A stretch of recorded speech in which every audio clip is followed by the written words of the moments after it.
그래서 우리가 상염색체 우성 유전이 있고요. 상염색체 열성 유전이 있어요. 그리고 반성 열성 유전이 있거든요. 그래서 얘네들은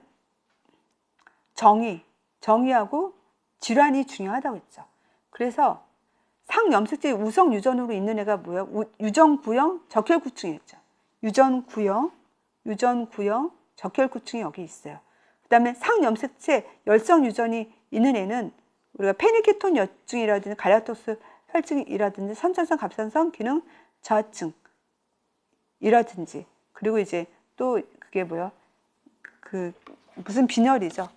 겸상세포성 빈혈이죠. 겸상적혈구 빈혈이죠. 겸상적혈구 빈혈 같은 거가 상염색체 열성 유전이에요. 그다음 반성 열성 유전이 있는 거는 대부분 혈우병 ARB하고 그다음에 DCN형 근연약증이 반성 열성 유전이거든요. 그래서 상염색체 우성 유전이라고 하는 건 뭐냐면 얘네는 상염색체잖아요. 상염색체여서 이제 남자 여자가 같은 거예요. 그래서 상염색체 우성이라고 하는 건 힘이 센 거잖아요. 힘이 센 거니까 이런 이형 접합체에서 질병이 생긴다는 얘기예요.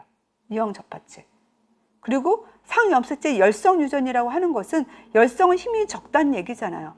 힘이 적으니까 이제 이런 돌연변이 유전자가 2개가 있어야 돼요.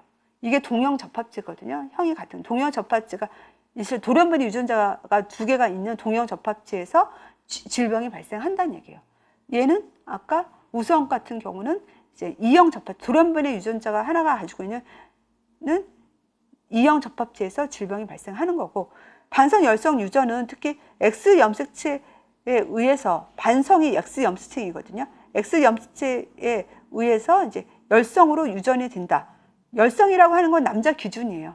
남자 기준으로 열성은 아까 하나만 있어도 돌연변이 유전자 하나만 있어도 질환이 되는 거잖아요. 그래서 남자도 이거만 하나만 있어도 질환이 되는 거예요. 그럴 때 유전이 되어진다라고 하는 거거든요. 그래가지고 이제 유전 양상이라고 하는 거는요, 이거는 선생님들이 생물 시간에 했던 거를 적용하면 돼요. 어렵지가 않아요. 그리고 유전 양상 상염색체 우성 유전을 볼게요. 한 부모가 이형 접합체일 때 볼게요. 한 부모가 이형 접합체면 다른 부모는 정상이라는 얘기잖아요. 이건 생물 때 했던 유전 양식이 쉬운 거예요. 그래서 이걸 이렇게 하면 AA 하고 AA 하고 AA 이렇게 되잖아요. 이렇게 되니까 50%는 정상인이고 50%는 질병이 있다라는 얘기예요. 그 얘기가 되는 얘기예요. 그리고 근친결혼 영향이 상염색체 열성 유전보다는 적다. 상염색체 열성 유전은요, 근친결혼의 영향이 좀 커요. 왜냐하면 여기는 50%가 정상이니까 근친결혼의 영향이 이제 상염색체 열성 유전보다는 좀 덜하다는 얘기거든요. 그래서 상염색체 열성 유전을 볼게요. 거기에서는 그 유전 양상을 볼게요. 유전 양상에서는 이제 한 부모가 동형 접합체일 때인 거죠. 한 부모 동형 접합체. 그래서 그 얘기를 하면요, 좀 지구. 그래서 이거를 얘기하면요, 한 부모는 정상이고요, 한 부모는 동형 접합체예요. 그럴 때 자녀가 어떻게 되냐 그거잖아요. 이것도 생물 시간에 배웠던 거로 얘기를 하면 되거든요. 이것도 AA죠. 그러면 얘네들은 모두가 뭐예요? 보인자가 되는, 이런 걸 보인자예요. 인자는 가지고 있지만 내가 질병이 발현이 되지 않는 게 보인자잖아요. 그런 상태가 되는 거예요. 그래서 그 얘기가 거기가 이제 동형 접합체. 한 부부가, 그래가지고 제가 잘못했나? 열성 유전. 한 부부가 동형 접합체일 때, 동형 접합체. 자녀는 모두 이형 접합체. 그 얘기죠. 근데 그 밑에 또 케이스도 있죠. 양 부모가 이형 접합체일 때 또 어떻게 되냐. 양 부모가 이형 접합체라는 것은 이렇게 되는 거죠. 엄마도 이렇게, 아빠도 이렇게 되는 거죠.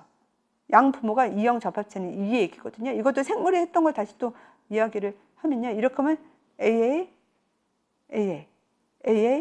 이렇게 되잖아요. 그래가지고 25%는 질환자, 그리고 50%는 보인자, 그리고 25%는 정상인이 되잖아요. 그 얘기를 하는 거예요. 그리고 얘네들은 근친 결혼의 영향이 많이 받죠. 왜냐하면 이 안에서 그렇잖아요. 여기 안에 결혼하면 이렇게 질환자가 생기는 거잖아요. 이 안에서 또 결혼을 뭐 하게 되면 또 질환자가 생길 수 있으니까 근친 결혼의 영향이 아까 상염색체 우성 유전보다는 더 큰 거예요. 그래가지고 우리가 우리나라는 근친 결혼 못하게 하잖아요. 그래서 뭐 어떤 유럽에 어떤 근친 결혼 하게 돼서 막 뭐 기형아를 많이 낳았다는 얘기를 하잖아요. 그 얘기가 되는 거거든요. 그리고 이제 반성열성 유전을 볼게요. 반성열성 유전에서는 이제 어머니가 보인자인 경우가 있죠. 그래서 아버지로부터 아들에게 유전되지 않아요. 그래서 이제 아버지가 이제 질환이 있을 때 반성열성 유전은 다 지우고 할게요. 반성열성 유전은 거기서 아버지가 환자예요. 거기서 아버지가 환자예요. 그리고 엄마는 정상이에요. 그럼 이것도 생물 시간에 배웠던 거로 다시 이야기를 하면요. X-X. 그래서 X-XY. 그다음 XY, XY가 되잖아요. 그래서 아빠가 질환자이면 딸은 다 보인자가 되죠. 그 얘기예요. 보인자. 그리고 아들은 다 정상인이 된다라고 하는 얘기고, 그 다음에 이제 어머니가 보인자는 어떻게 되냐? 그거 다시 또 지울게요. 어머니가 보인자. 어머니가 보인자라고 하는 것은 엄마가 이게 보인자잖아요. 아빠는 정상이고. 그러면 또 어떻게 되냐라고 보면 X-X, X-Y, XX, XY가 되잖아요. 그러면은 엄마가 이제 보인자일 때는 아들 중에서는 50%만 질환자죠. 아들 중에서는 50%는 정상이고, 딸 중에서는 딸은 50%는 정상이고 50%는 보인자죠. 딸 중에서는. 그리고 이것도 설명이 또 달려도 전체 애 중에서는 어떻게 돼요? 전체 애 중에서는 50%는 정상이고, 그리고 이제 한 명은 질환자고 한 명은 보인자고, 또 전체 애라면 또 그렇게 또 설명이 되는 거거든요.